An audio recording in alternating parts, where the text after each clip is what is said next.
नमस्कार, आप तमाम दर्शकों का न्यूज 69 भारत में स्वागत है। आप देख रहे हैं विशेष समाचार मनीष कुमार झा के साथ।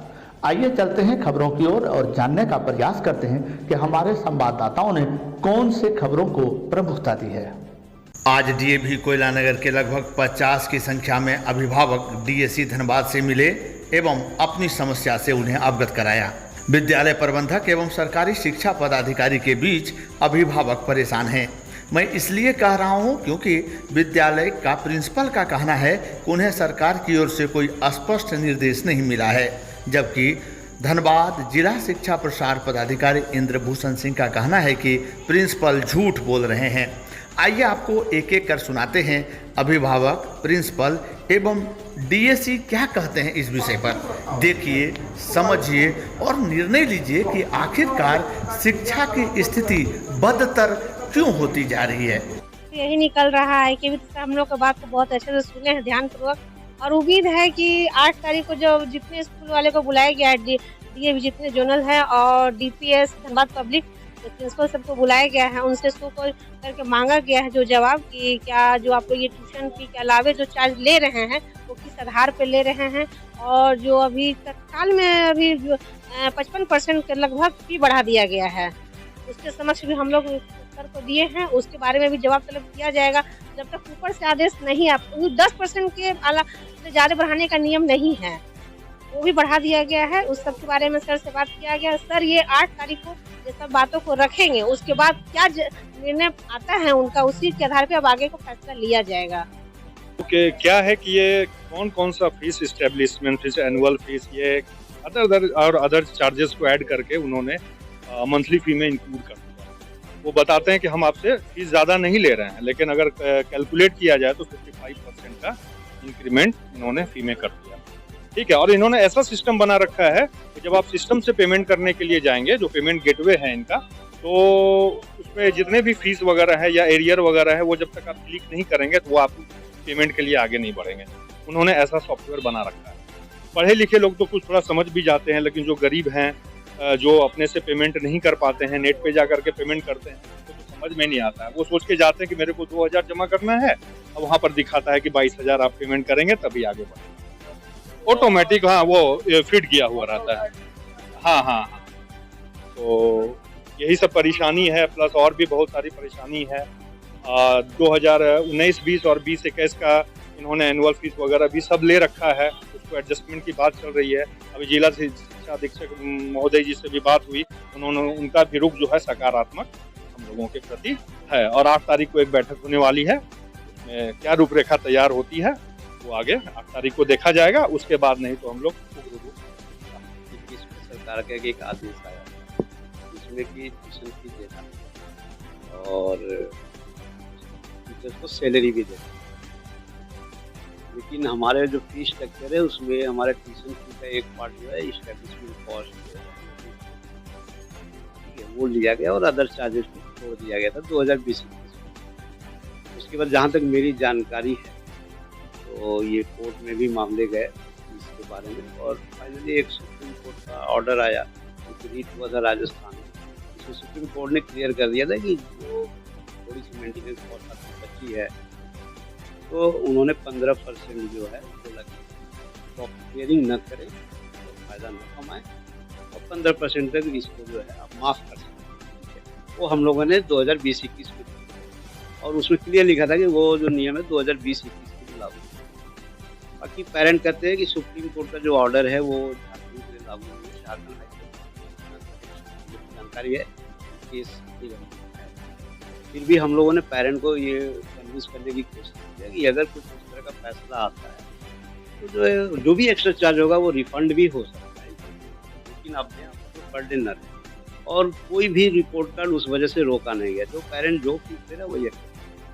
कई लोग ऐसे हैं कि 2 साल की फीस बाकी है, 50,000, 60,000, तो टीचर उनको मेरे पास भेज रहे हैं कि क्या करें। मैं उनको भी समझा रहा हूँ, कुछ किस्त करके एक किस्त ले रहा हूँ, उसके बाद दे रहा हूँ। किसी को रिक्वेस्ट कर रहा है मैं 10 किस्त दे दूँगा उसको। फी 2021-22 में बढ़ा था 7% तक, और तीसरे साल बढ़ा था, जबकि जेट का नियम है हर दूसरे साल बढ़ा। 1 साल, हाँ, तो 1 साल गैप के बाद अब बढ़ा सकते हैं, ऐसा है। लेकिन हम लोगों ने 18-19 के बाद 20-21 में पढ़ाया था और वही फीस इस साल है। केवल ये किया गया कि जो अप्रैल में वार्षिक कुछ फीस होती है, एस्टेब्लिशमेंट कॉस्ट है, जो हमारा ट्यूशन फी का पार्ट है, तो बीसीसीएल मैनेजमेंट के साथ जो हमारा मीटिंग होता है, तो उसमें ये 20-21 में ही निर्धारित कर दिया गया। लेकिन आदेश बहुत लेट आया नवंबर में, तो हम लोग उसको उस तरह से नहीं कर पाए, क्योंकि हमारा ऑलरेडी सॉफ्टवेयर में जो है उस फी को हम लोग मंथली बेसिस पर समाधान है कि हमारा खर्चा चल नहीं रहा, क्योंकि हमारा जो ट्यूशन फी वो केवल बोलते हैं उसके 55% सैलरी है। टीचर कोरोना काल में ऐसा नहीं, बहुत मेहनत की है, सैलरी स्ट्रक्चर भी है और इसको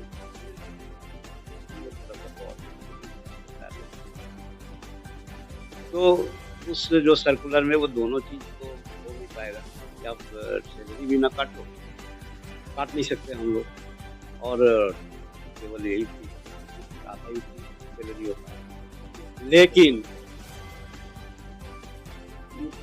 डीएससी साहब जो है हमें जरूर ये सर्कुलर के तत्वाधान में हम लोगों ने बताया हमेशा यही चीज़ की एस्टेब्लिशमेंट कॉस्ट।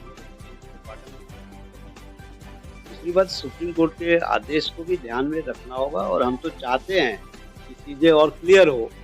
अगर हमारा स्कूल का घाटा भी हो जाए तो हम एक दिन निश्चित हो जाए तो उस हिसाब से आगे चलेंगे, है ना, क्योंकि अल्टीमेटली इसको तो बीसीसीएल कंट्रोल करता है। घाटा भी होगा तो बीसीसीएल को देखना है कि कैसे करना है।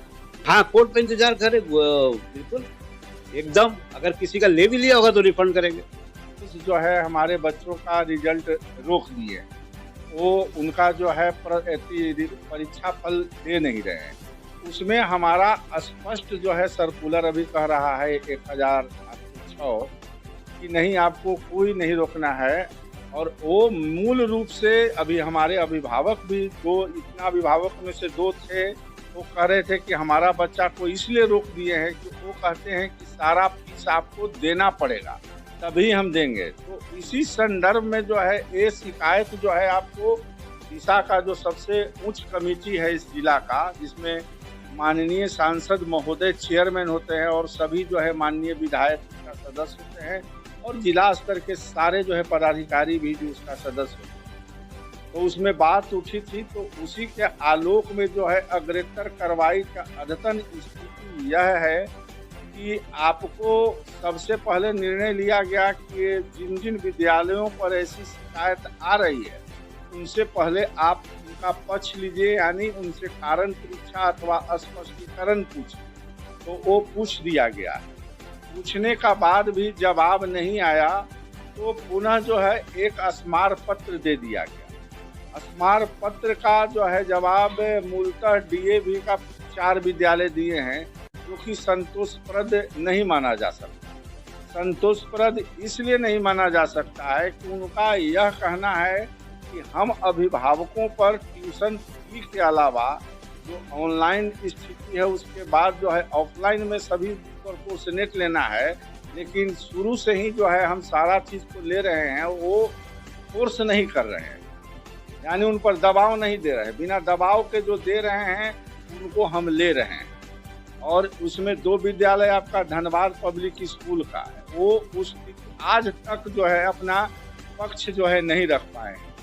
इसका जो मैं काउंसलिंग जो है मैं स्वयं जो है डीएवी स्कूल के प्रिंसिपल के साथ कहें और उनको बताएं कि देखिए इसका रिजल्ट जो है आपको जो इस तरह से आप अड़े हुए हैं, इमोशन से काम ले रहे हैं, अपना दिमाग से काम नहीं रहे हैं, इसका फलाफल जो है आपका विद्यालय के सेहत के लिए खराब हो सकता है।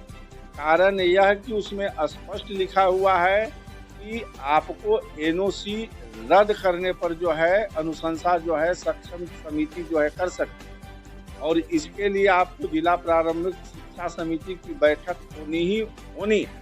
वो हम पहले बता चुके हैं, अभी अपने अभिभावकों को बताएं। और इस एथी को आपको हम धनबाद पब्लिक स्कूल के भी प्रिंसिपल को बता चुके हैं। इस सारा स्थिति को हम अपने उपायुक्त महोदय के समक्ष रख दिए हैं, जो जिला प्रारंभिक शिक्षा समिति के हमारे जो है चेयरमैन हैं, अध्यक्ष है।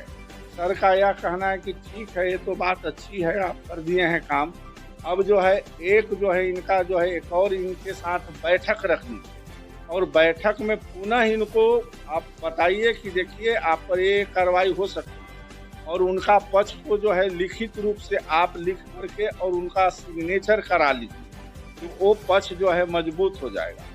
तो उसी दरमियान हम कहें कि सर हम देख लेते हैं, हमारा माध्यमिक और इंटर का परीक्षा हो रहा है, बीच में कभी लीडर होता है तो उस दिन हम रख देते हैं और उसका रूटीन को कार्यक्रम को परीक्षा को मैं देखा तो आपको 8 तारीख को फर्स्ट सीटिंग में बैठक नहीं होगी। तो फर्स्ट सीटिंग में जितने भी आपको डीएवी ग्रुप के स्कूल डीएवी हैं हम उनका 12 हैं और डीपीएस धनबाद पब्लिक स्कूल 2 हैं, उनके प्रिंसिपल को बुलाए हैं।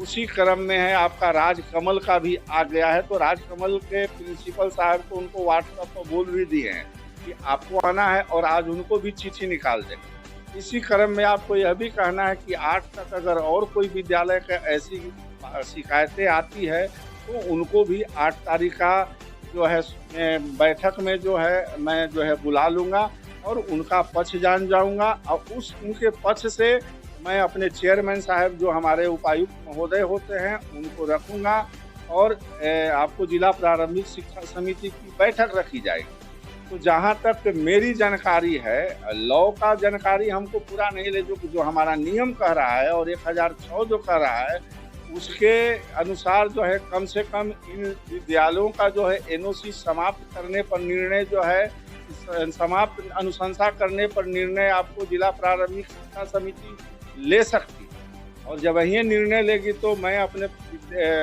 स्कूली शिक्षा एवं साक्षरता विभाग के सचिव महोदय को इस आशय का जानकारी दे दूंगा।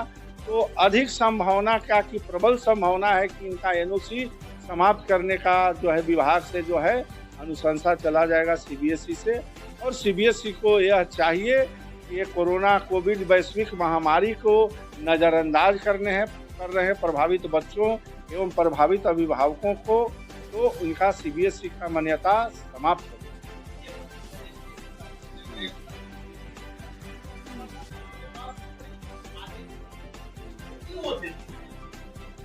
लिखित नहीं वो अच्छा प्रश्न बताएं, वो बिल्कुल कुछ बोल रहे हैं।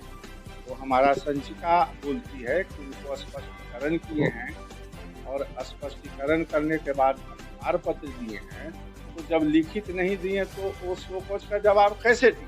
पहला बात मानने वाली है और जिस विद्यालय को बोल रहे हैं उनका शोकोच का जवाब आ गया है स्पष्टीकरण। दूसरा बात यह है कि यह सभी लोग जानते हैं कि वीकर सेक्शन और डिसएडवांटेज ग्रुप के नामांकन के हेतु बैठक के क्रम में मैंने अभी पत्रकार महोदय थे उनको एक साक्षी थे, मैं यह बताया हूं कि आपको जो ट्यूशन फी के अलावे कुछ नहीं लेना है। ठीक है, आपका आर्थिक स्थिति चरमरा जा रहा है तो यह आपका कर्तव्य होता है कि अभिभावकों के साथ आप काउंसलिंग करें, काउंसलिंग करके आप देखें कि कितना अभिभावक जो है उस समय जो था कि ट्यूशन फी ही वो कह रहे थे कि नहीं मिल रहा है, लेकिन आज के तिथि में यह है नहीं, इसलिए उस पर चर्चा करना कोई हम वैसा उचित नहीं समझता हूँ।